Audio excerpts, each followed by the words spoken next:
let's watch Britt Hartley's video about how atheists can embrace spiritual practices. And then we will kind of pick that apart as we talk more about what it means to embrace spirituality as an atheist, because I have a lot to say on this topic. So, Spiritual. Hi, my name is Britt Hartley. I'm an atheist spiritual director. I'm here with Pepperoni today.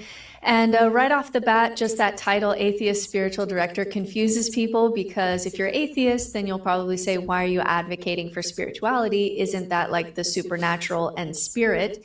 And then religious people get mad because how can you be spiritual and be an atheist? But I stand by it. I have a master's degree, almost doctorate in theology, and I lost my faith in God in theology school while seeking God, which is very common.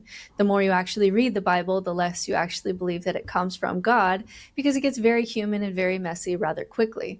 But I had also spent decades now studying religion, philosophy, and theology, trying to gather tools for the good life. So there I was, 35 years old. I had built my life on the existence of God.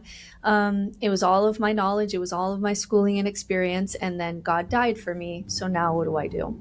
So people in this space often talk about rescuing the baby from the bathwater. Sam Harris, says, I love that baby. So to me, doing a 2-year program in spiritual direction on top of my master's degree helped me to be able to actually separate the tool, the thing that is good for us, from the supernatural belief or the truth claim or the dogma that's been wrapped around it, so that you're building your life with all the benefits that religion has provided. And don't say that there aren't any. There's a reason that we co-evolved with religion. There are benefits, but hopefully we can throw out the bathwater. So let's talk about that and why I think that you should be a spiritual atheist, why I think it gives you the best of both worlds, and what that means. So first of all, let's define spiritual. The reason I use this word, words in this area are just always going to be really hard.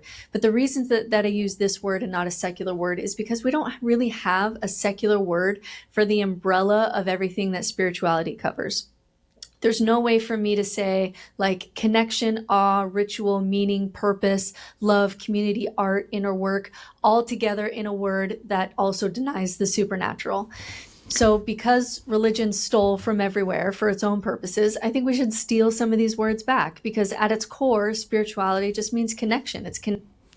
And I think that is such a good point, because one thing that I kind of get a lot of flack on calling myself a spiritual atheist is like, I thought you didn't believe in something supernatural. And my thing is like, I don't believe in anything supernatural, because by definition of the fact that we exist in this universe, there is no way for us to perceive or understand or measure something outside of it. Now, what we need to be open to, and why using words like spiritual or honoring mystic traditions is important, is because there are things about the way this world works that is, as of now, currently unexplainable.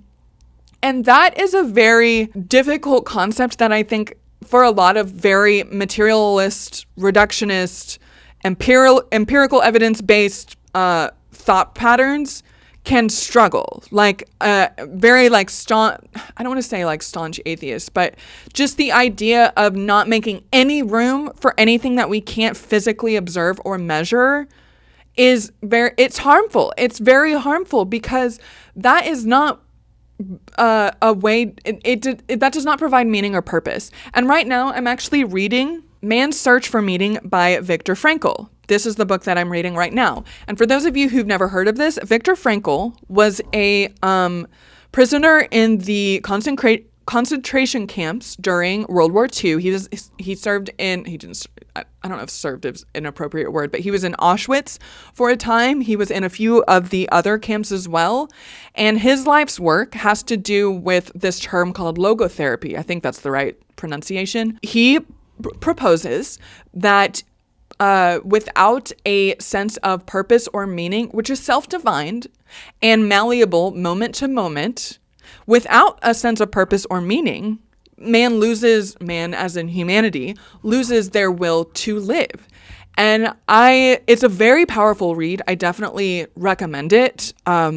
we will be covering it at some point in my book club on Discord if you're interested, which, by the way, for those of you who have joined me on the Kayse and Friends Discord, I'm so glad you're there. I'm so glad to have some deep talks with you. I just think it's very, I'm definitely aligning with the concept of having to, even just moment to moment, self-define a sense of purpose and meaning. And it doesn't, again, there are a lot of ways to talk about the way this reality works. There are a lot of ways to talk about the nature of existence and consciousness that technically fall under the realm of spirituality, even in a lot of cases, what we would refer to as New Age spirituality, that can seem very woo-woo, that can seem like it's just pseudoscience and like a Band-Aid over the magical thinking of believing in something that we can't see, taste, touch, or feel, or whatever.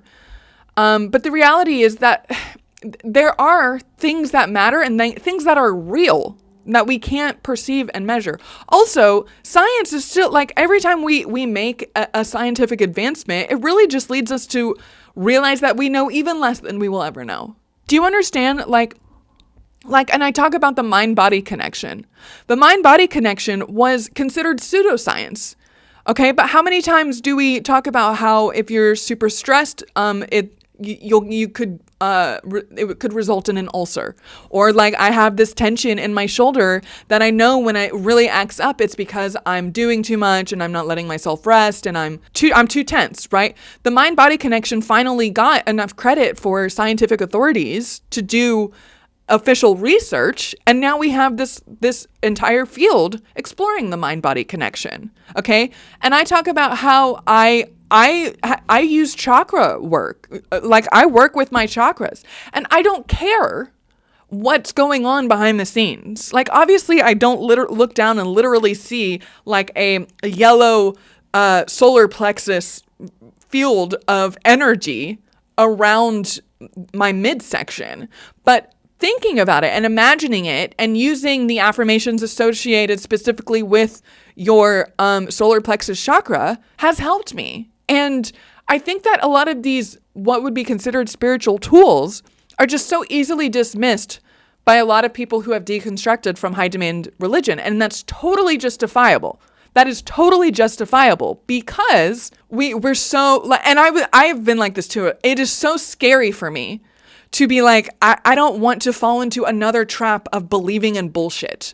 I don't want to fall into another trap of people trying to sell me lies so that they can get rich off of my 10% tithe. Do you understand? Like, I totally get why there is hesitation to use some of these more mystical traditions and practices, because it can be scary. It can be scary to fall into thought patterns that you really worked your ass off to break free from. I just wanted to go on that for a second. Let's see what else Britt has to say. Connection to your deepest self and connection outside of yourself. It's connecting deeper to the world around you and deeper to the world within. This is why we have so many symbols of spirals in spirituality, or eyes in spirituality. Eyes because you can see more outside of you and see more within, and spirals because you're always connecting deeper outside of you and also connecting deeper inside of you in a spiral or a labyrinth. So for some, this includes a higher power like a god. For me, it doesn't. It doesn't include the supernatural, but I'm still a part of something that's bigger than me, which is the universe and the human story that I'm deeply connected to. So spiritual atheism means let's take all the tools that are helpful in the religion, the connection, the inner work, the awe, the meaning, the moral values, but just without God and without the messy business that we are obviously bad at of trying to prove one God over another, and all the problems and biases and the problem of evil and all of that comes with that. The reason I think that this is the best approach is because you get the best bang for your buck. You get the most amount of tools with the least amount of downsides.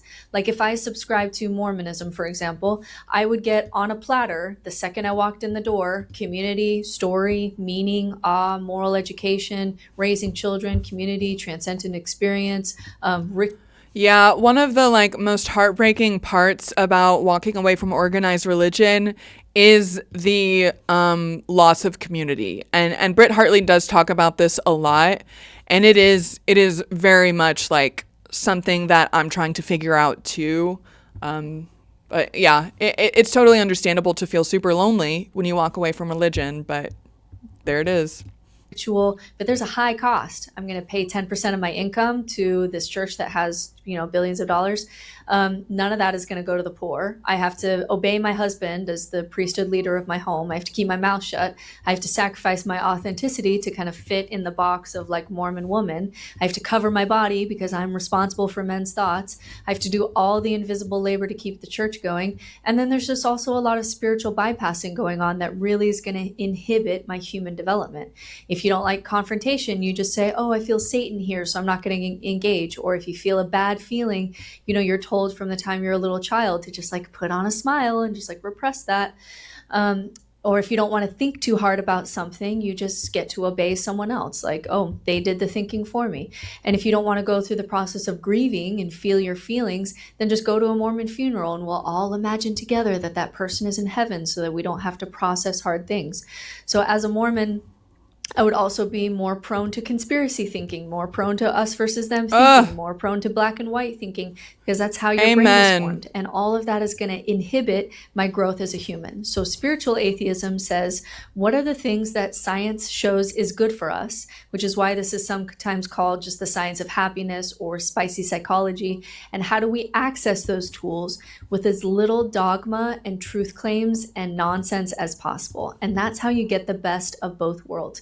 Because we function best when we are in between order and chaos. That's why so many of our creation stories feature a play between order and chaos. So fundamentalism, too much order, very bad for you, very bad for humanity. Nihilism, too much chaos, you don't have enough tools, is paralyzing. It's existential crisis and suicide and numbing behaviors. So for me, spiritual atheism is a great way to find that middle ground where you can thrive between order and chaos, but you still have much more room to grow than religion will allow you to.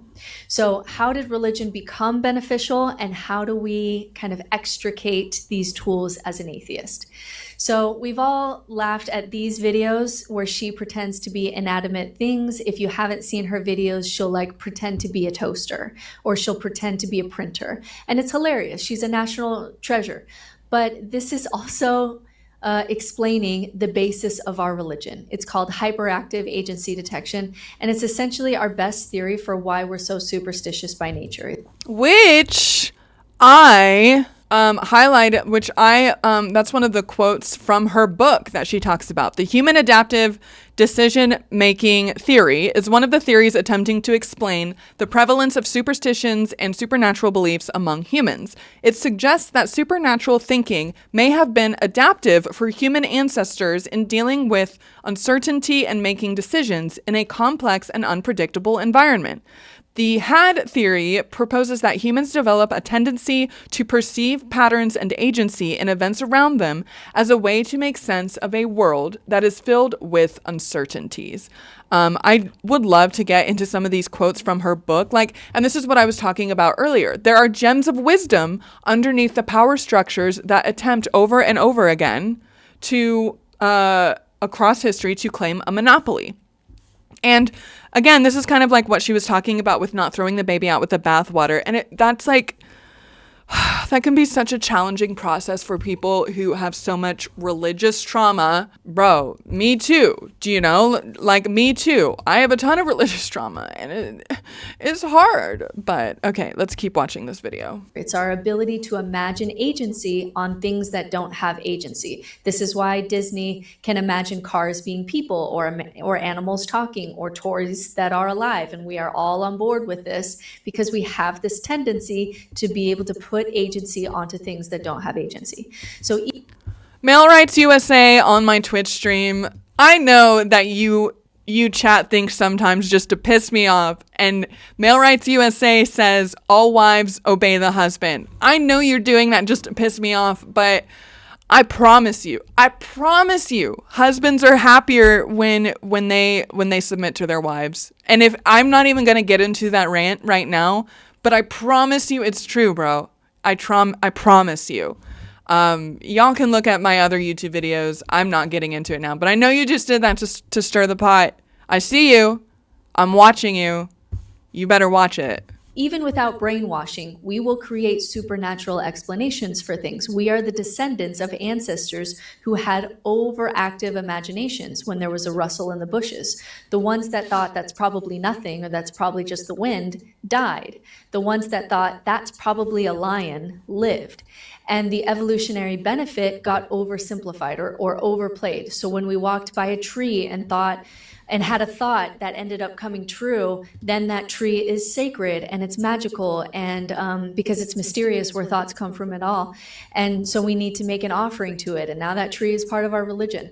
So this little quirk that we have as humans, where we kind of over-imagine things and assign agency to things, kept us alive, but it also created us to be very superstitious, where we are fully sure of supernatural elements around us. So even if one God or one religion was real and all the rest are just sure of their delusion, we have to realize then that most people are then delusional, even if you believed that there was one God or one religion that was true.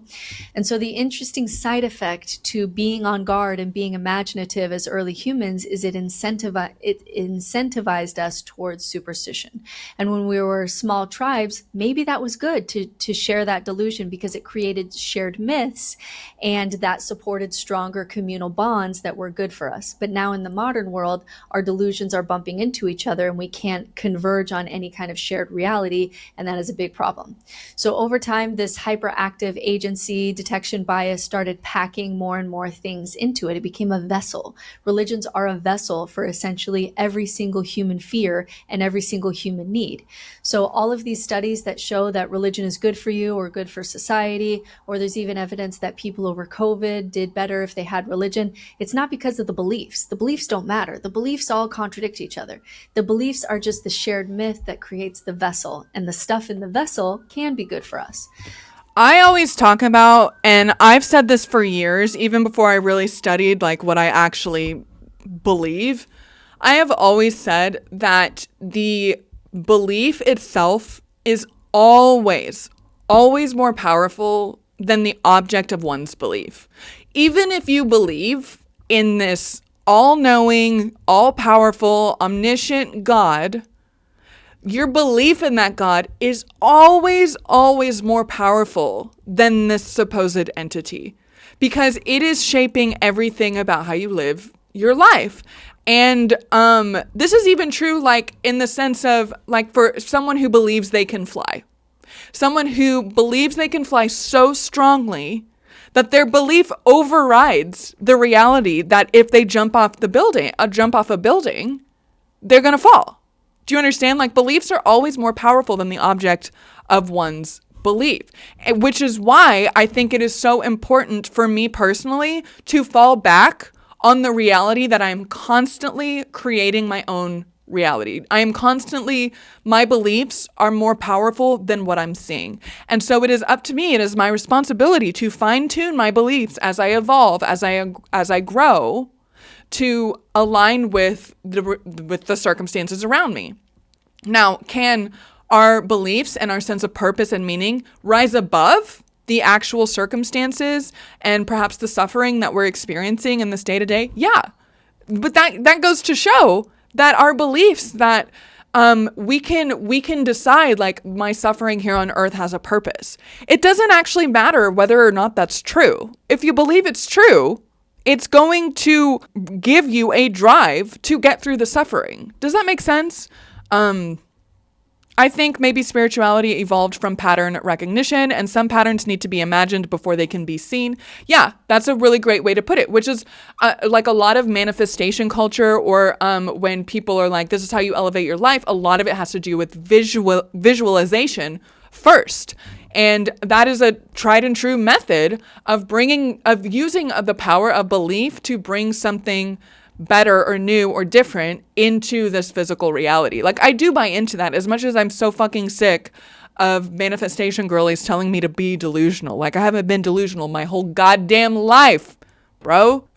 So let's talk about kind of what's in that vessel and how can we get that without you having to believe things that are unbelievable, especially in the modern world when we have better explanations for things. So the first tool we want to rescue from the bathwater here is awe and connection. And we have science on this. We had a really big study on the science of awe. And awe is this state of mind that we developed when we're confronted with something big. It humbles us, it makes us more kind, it increases gratitude. It also has a social element. We let go of grudges and resentment. It's a great way of snapping out of our usual negativity bias, which is another thing we get from evolution, and seeing ourselves as part of something bigger. It's very good for us. So the question is, how do you feel awe, and how can you integrate that into your life? That's your spiritual path. That's your practice. For some, they become eclipse chasers, or for my partner, it's his Ironman competitions where people gather to celebrate kind of the triumph of the human spirit. And he finds it intensely spiritual. He cries the whole time. He'll go and volunteer to be at the finish line of these things because it's such a spiritual experience for him. Or maybe it's getting a telescope and making that a Sunday night activity. The question is, how do you feel awe? The next tool that we want to extricate is just connection. How do you feel connection? Because that's really what spirituality is. So at the bottom of this tree, we see awareness and connection. And so there was this major study done where we asked people how they have this feeling, and we started to group them. And we have these kind of 7 main branches.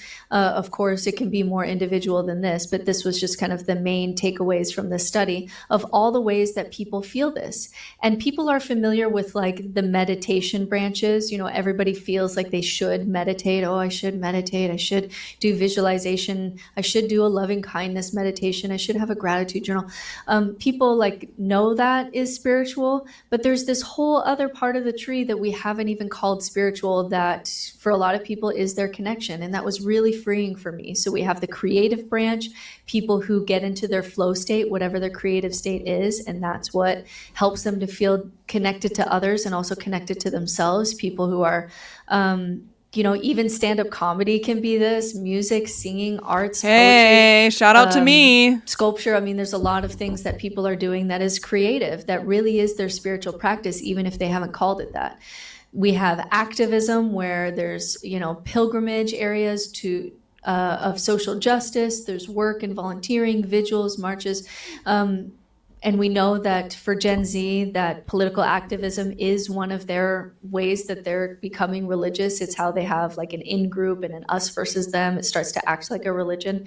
But activism is a place where people feel connected to their values and also to outside of themselves.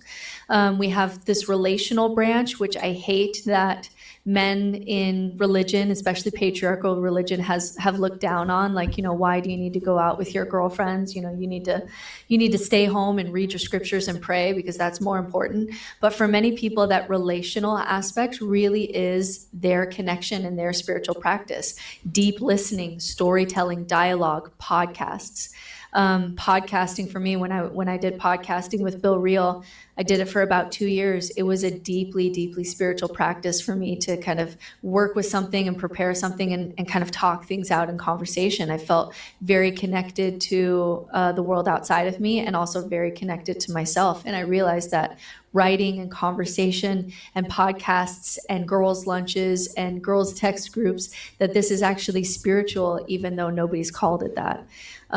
Movement, this is the people who wake up and they don't. I want to pause on that for a second because one thing that Britt Hartley talks a lot about in her book, No Nonsense Spirituality, is about the kind of the things that are missed. Can you see this enough? The things that are missed in not just patriarchal religions, but even New Age spirituality and the spiritual gurus that a lot of us see in content creation and all of these things. It still drives me fucking nuts. It's still goddamn patriarchal, which is great for men.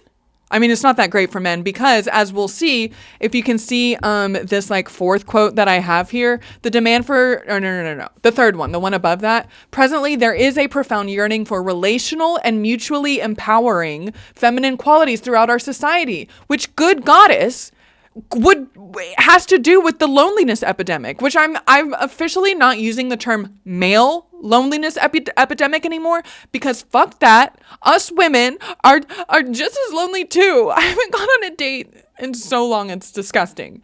Okay. But yes, in the book that Britt Hartley wrote called No Nonsense Spirituality, these are some of the quotes from that. What even the male gurus don't often recognize is that while ego is dissolution may be healthy for men who are too attached to their overinflated sense of ego and self-importance, which is how they were conditioned. Okay, don't come at me. They were conditioned that way. Many women have an underdeveloped ego that needs time to grow. I talk about this all the time. Women often benefit from ego building practices. The demand for spirituality to be regular, timed, and regimented comes from the needs and privileges of men who do not have to wake up every day and adjust to the people around them. She talks about a lot in the book about how, as soon as a woman is awake and if she has kids, she's always, immediately having to navigate the emotional complexity, the emotional landscape of everyone in the household, because that's how women are conditioned. So where is this? How can one dissolve their ego in that environment? It's not realistic, and it's not as available in a lot of meaning making or spiritual discourse, whether you're spiritual, not religious, atheist, or whatever. So that's another reason that I really like Britt Hartley's work, because she touches on this, and it's not just women who would benefit from being aware of these more feminine spiritual qualities. We're all disconnected. We are all yearning for that intercommunal connectivity. Intentional repression of powerful feminine archetypes and deities as a primary founding element of the systemic oppression of women. What did I just say? Intentional repression of powerful feminine archetypes and deities is a profound or primary founding element of the systemic oppression of women, because if you can kill or suppress God the female, you can do the same thing to women. And this is exactly what I talked about yesterday in my live stream about Easter and fertility goddesses, and how Abrahamic patriarchal religions systematically either replaced or completely destroyed the worship of fertility goddesses so that women would become less powerful in the societies that they were trying to rebuild. And what's interesting is when I have comments on my YouTube videos about asking, do you value matriarchy or equality more?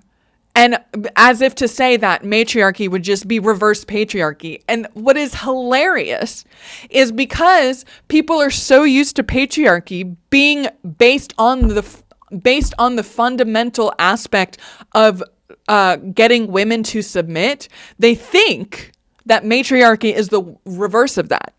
They think that matriarchy would mean that men have to be submissive to their to the women, which is funny. I know I kind of joked about that earlier about how men would be happier when they submit to their wives, but that was just in response to one of my chatters saying that wives need to submit to their husbands, and I was being playful. But the actual concept of matriarchy is by nature egalitarian. There is no dominant gender in a matriarchy. There is no power dynamic in an egalitarian society, in an equal society. That is what matriarchy means. And that is what we are missing out on by and large. It's just so frustrating. It's so funny though when people are like, what, so women are going to be dominant? Womanhood doesn't want to dominate. Even when I said, I'll go back to what I just said. Even when I said husbands would be happier to submit to their wives, that is because masculinity is, in this society, in this culture, inherently hierarchical. Men love to submit. That's the way they're always fucking talking about it. Okay? But the paradox here is that womanhood doesn't want to be dominant. Womanhood doesn't, we need more women in power, don't get me wrong. But femininity, the nature of the feminine, does not want to be dominant. It will maintain egalitarian ethics. And what's interesting, and I don't have them pulled up or anything, but there are studies that show when when there is not an egalitarian nature at the crux of a community that is being built, the men in that community will fall back on these hierarchical, dominant and submissive narratives. They will submit to whatever the founding like virtue or quality of that community is. And if none exists, it falls into hierarchy like naturally. But when a community is founded with the explicit intention of egalitarianism, of equality, men will then take initiative and submit to that so much that they will initiate and carry out equality on such a like intentional like level. I don't know if I explained that right, but it's so true. You've got to look into this stuff. Like egalitarianism does not mean that anyone has to be the single leader. Like there's not going to be a fucking cult leader in the form of Donald Trump at the top. I'm so fucking sick of him. Ugh. They don't go running because they hate themselves or they hate their body, but it's actually how they feel connected. For my husband who goes on these long runs or long bike rides, it's almost meditative for him. And it's where he feels connected to nature and outside of himself, and also where he has some, breathing exercises where he's finding those places within himself. It's also where he's doing shadow work, on these endurance kind of rides. And so for some people, it's movement and yoga and dance and labyrinth walking and walking meditations that really is their spiritual practice. And then the last one is like ritual, cyclical. I would call this more like pagans or Wiccans, for example, where they're doing retreats or ceremonies or rituals that are always calling them back to themselves. So, I have a friend who, every full moon, every solstice, whatever's going on with the earth, she's very connected to it. And that helps her stay very connected to outside of herself and also what's going on inside of herself. So these are just different ways that we can experience connection. And you do need to find yours and integrate it into your life. And that is your spiritual practice. The next tool I want to talk about is one that atheists especially really struggle with, but I think they're missing out on, and it's tools for accessing your subconscious wisdom. So much of what we have called spirituality is how much we didn't know what's going on in our own brains and what our brain was doing outside of our conscious attention. When we prayed and got an answer, it felt like it was coming outside of ourselves, but our brains are complex enough to ask and answer its own questions. When we get good thoughts and bad thoughts, we think, oh, maybe that's Satan and a trickster god and a good God, and they're battling in my brain. But we can explain thoughts at the level of the brain without gods, battling over your brain space. Manifestation is just priming your brain. It's really the law of attention more than the law of attraction. Pendulums, dowsing rods, tarot, these are all tools that help you to access your own subconscious wisdom, and your subconscious is really at play here. Psychedelics is, turning off our user default mode and diving into what's going on underneath the surface of our attention. Same thing with dreams. And so I think atheists sometimes don't have enough tools or mediums for accessing their own subconscious wisdom, but religious people or astrology people or whatever the belief, that people are wrapped into, they get trapped into believing that their medium is magic. No, your brain is magic. You are receiving 11 million bits of information per second. That is what's coming into your body. You can attend to 20 bits of information per second. Your brain is a vast computer and you have a tiny sliver of attention. And so when people say, oh, he can't have known that, it's magic. Or, I had, even on psychedelics, I had once a guy who started speaking really good French. He didn't speak French normally, but he read French poetry sometimes in college. And that self, like his French poetry self and his regular self, started talking to each other. Now you can call that magic, but until we account for how much the subconscious is doing and how much the brain is doing, we don't have enough justification to jump to the supernatural. So for atheists, you can use tarot cards just for symbolism work. You can do dream work. You can do psychedelics. I agree. You can do writing, especially like flow writing, journaling, meditation, visualization, body work, story, myth. I fuck with astrology, okay? And there's like a lot of atheists or people who are very anti-supernatural that don't understand that about me, but I don't believe in the supernatural. And I don't even actually care if astrology is actually real. I don't care.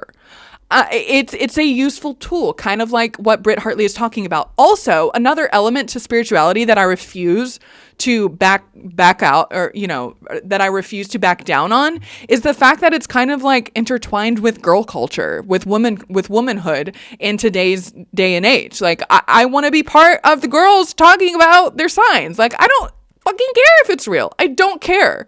It doesn't have to be this all or nothing way of living. It doesn't have to be a zero-sum game.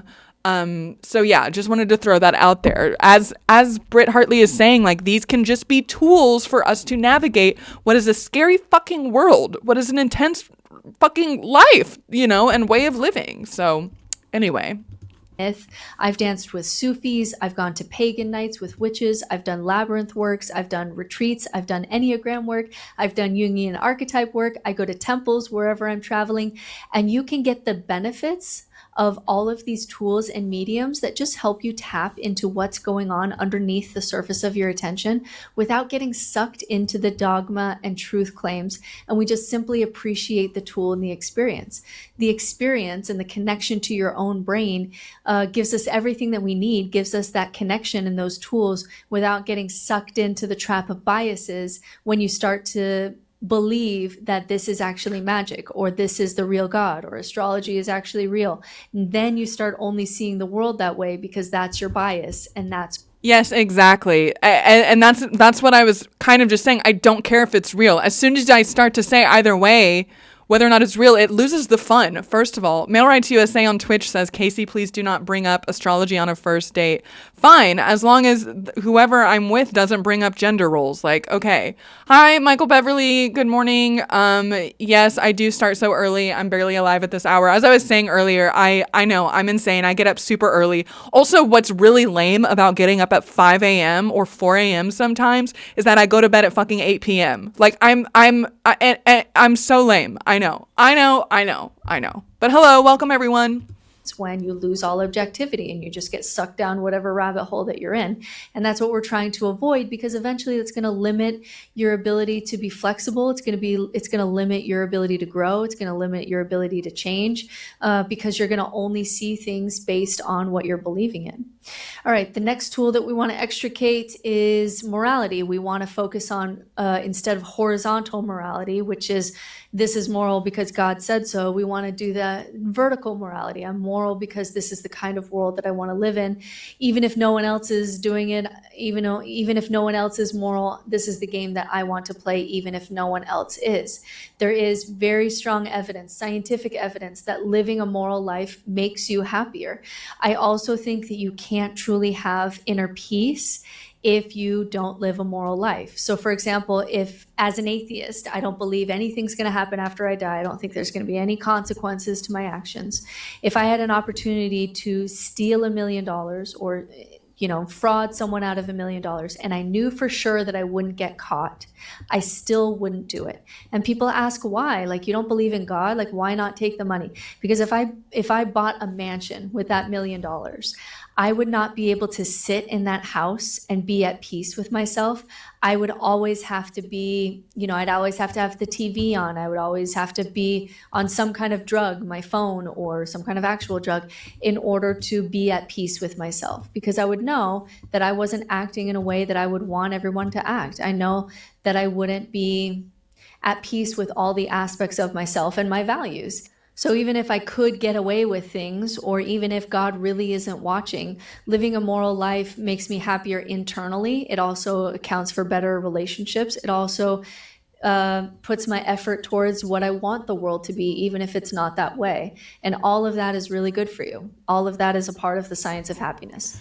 Yeah, Britt Hartley is a lot nicer than me, but I always say, like, if you need a book like the Bible to tell you morality, what is or isn't moral, then maybe you're not as moral as you'd like to think. Like, morality is an inherently evolving nature, because guess what was acceptably moral many times in human history? I don't know, slavery, like, actually accepted as moral. And so to tell me, and that is just one small example, not that it was a small issue, but that is one example of all of the ways that we have proven to ourselves time and time again that morality evolves, that it is fluid, and it is important to recognize that. It's also important, like, internally to recognize that morality is malleable, because whenever we have these super hard stances on morality and we decide like we're never going to change them, it's like, okay, I finally got it. Like that, I think that can be a dangerous trap too, because if I had done that with the morality of the evangelical Christian upbringing I had, then I wouldn't be here. Do you know what I mean? Like, I do think it is important to question our morality as often as possible in order to continue evolving with it, continue to being a part of a progressive, human society. So there's that. Religions do really well is stories. They return to the same stories over and over from the time that you're a child, and they keep digging into these stories, and they have these reminders, and they have a liturgical calendar that returns you back to these stories. So at Easter time, they return to the Easter story and resurrection, and hope, and you return to the story again and again, and it has rituals, and that's really good for our psychological state. It's really good for like the rhythm and heartbeat of our life, and it's just really good to return to stories over and over that inspire you and bring out kind of your best self. And so the question for you, or if you tend towards atheism, people in Twitch are asking me if, because I'm egalitarian and a feminist, if I go 50-50 on a first date. And I want to hit on that just really fast. This has nothing to do with this video, but no, I don't go 50-50 on a first date. Or if I do, they don't get a second date. Why? Because of patriarchy and because of the way society is set up. Men, this is by and large studied. I'm not going to debate about this. Men have more access to material resources. And so for me to give them my time, my energy, after I'm already having to work twice as hard as them for the same social status, for the same material resources, in order for me to meet them at a date as an actual partner, if they're not willing to show me that they recognize that we are living in patriarchy, and if they are not willing to say in that moment, like, here, I got you, like, I know you're working harder than I am just to have a sense of equality, no, I'm not interested in moving forward. Also, like, look, give me a break. Is this narcissist that I'm about to say? Yes, I don't fucking care. I'm fucking amazing. I'm fucking gorgeous. Like, give me a break. I'm not paying on the first date. Ugh. Moving on. Or you don't want to have, weird stories from the Bible thrown in there that aren't good for us or that cause a lot of problems in the world. The question then is, what are the stories that guide your life? For me, one of those stories is like Les Mis. And it's something that, I watch with my children, and I see every time that it comes to town. It's one of YouTube chatter says we can never date. Okay. But we can still be friends. We can still hang out. I am not here to, you guys, I don't date even. And so it's probably, I totally can see how everyone can be like, obviously you're still single, Kayse. Like, you have too high expectations. Yeah, I do. I do have too high expectations. I do have too high standards. I know. Okay, I know. The stories that really impacted my life. It's a very powerful story. And I keep those stories around me. I keep images of those stories around me. If you were to see my wall over here, if I can turn my camera, I have lots of pictures that just remind me of stories that have changed my life that I want to return to again and again. All right, another thing we have to talk about is culture. Religions are good at creating culture. It is very hard for secularism to create culture. It'd be really hard for America to do. Some people say, well, we can do this. We can have atheistic secular societies really well. Just look at the Scandinavian cultures. Scandinavian cultures have a small, homogenous group of people that have culture outside of religion. That's not what we have in America. What is white culture in America without Christianity? Like, we don't even know what it is. We destroyed all other aspects of culture. And so in these conversations, this is where we always look to the secular Jews, because the secular Jews have been able to do this transition that very few other religious groups have, which is that they've been able to let go of truth claims over the past 5,000 years, and specifically after the Holocaust. in order to hold on to the aspects of culture and not require beliefs. And so they are getting the best of both worlds. If I had a Jewish history, I would really love to be a secular Jew. I love that they still do bar mitzvahs and bat mitzvahs, but they have a rabbi atheist, but it's still good. It's still just part of the community. It's still part of their story. It's still a really good rite of passage for teens to gather everyone you know and celebrate that this child is becoming an adult. That's really good for us. So the thing that you have to do if you're not a secular Jew is that you have to, if within your own family, kind of create a family culture. And that is hard to do. It's harder to do than it seems. And some people, when they leave religion, kind of underestimate how much work that takes if you have children to be able to create a family culture. What are your holidays? What are your stories? This is what I was talking about yesterday. How we can co-opt Easter and make it our own. Just like they did by co-opting it from like ancient pagan traditions. I'm just saying. Values. What are the things that you do that are unique to your family? How are they going to feel at home, your children, and help them grow identity and purpose and belonging and things that are really good for kids? So as a spiritual atheist, I do labyrinths, I do mushrooms, I go to witchy events where we, the last one that I did, we collectively let things die in order to invite new life because it was Samhain and it was just kind of time for winter to come. I've done tarot nights where you're just playing with your subconscious. You're just looking at the symbolism and allowing your subconscious to fill in the gaps. I read parables from Jesus and the Buddha. I have rituals and holidays and traditions that I've developed that fit the values of my family. We celebrate May the Force be with you on May 4th. We gather before a meal, which I really like when families gather and mark values before a meal, but I didn't want to pray to this like genie god, my wish list to this genie god. So I hold hands with my children and we say Ohana. Ohana means family. Family means no one gets left behind or forgotten. So I'm going to stop the video here. She's basically wrapping up, but I just wanted to watch that with you guys and talk about the book, No Nonsense Spirituality, because again, I think that as much as I call myself an atheist, calling myself a spiritual atheist is equally as important. And I think it is up to all of us to find a way to build a secular, meaning-making, collective society in, this progressive future that we all like to idolize in a way that, one, doesn't leave the values that can be found in religious traditions but have been hidden by the power structures that organized religion bring about. I think Britt Hartley touched on so many good points about that, and it's something that I will be talking a lot about more moving forward.